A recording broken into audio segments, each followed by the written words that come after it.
Hello, Annette. Hello. I'm Linda Hartling, and we're really happy to be with you today. You're going to be talking to us. You're a member of our Human Dignity Network, and you have so many gifts that you're sharing with our network. We're really thrilled to be able to talk with you about another topic, an additional topic. And as you know, we're interested in the dynamics of dignity, and we would like to invite you to talk about dignity and cultural diversity. Okay. Your thoughts on that? All right. Cultural diversity, when I think of cultural diversity and human dignity, I'm thinking of identity in terms of who we are, who we believe ourselves to be, how our perception of ourselves and others, and what that means to us. So in terms of diversity, it's a closer, deeper look at who we are from the inside. And so that's how I feel about maintaining and sustaining, I should say, human dignity of all people, is that we know who we are. And we're not just, it's not this perception, this world perception of who we are outside of ourselves.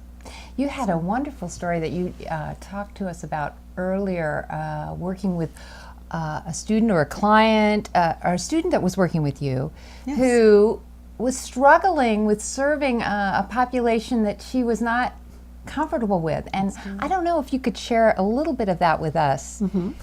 Sure.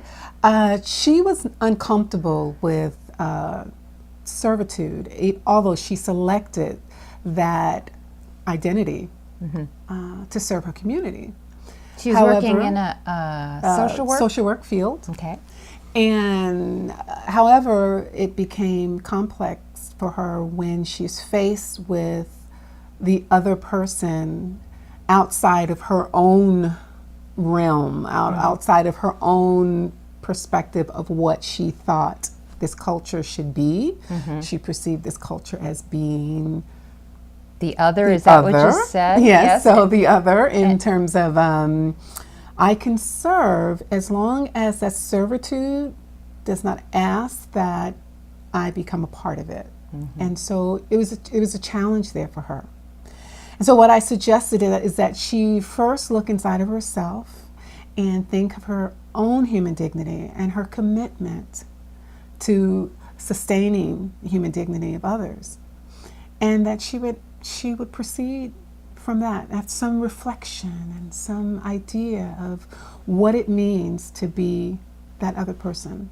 You gave a really wonderful example about saying it's serving from the experience of who you are as opposed to from the experience of who they are. That's exactly Could you say something about that? Yes. Yes, I expressed to her that who we are is the servitude. When we select to serve others and to help others, we must always maintain our own sense of human dignity in terms of who we are.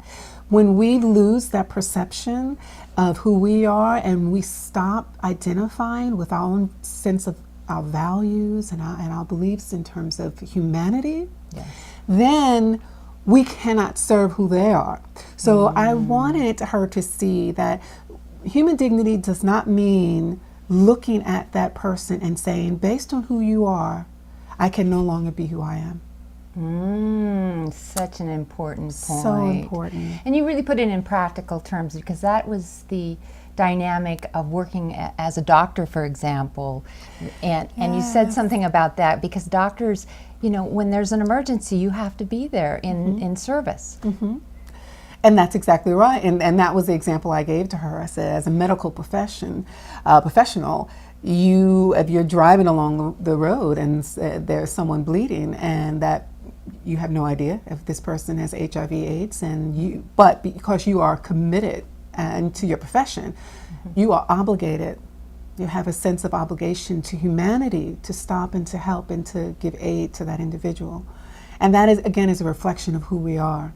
So it really is connecting with your own humanity and working from that position versus versus looking at the difference in a way that says I'm separate from the Yes, other person. And I think that's exactly. just such a tremendous gift to people, to help people find their place, their humanity, where they can dignify the differences of others and work from that kind of level, Annette. So this is really a tribute to your efforts, and what a gift you are to your social work students. What a gift. Thank you. So thank you. Thanks.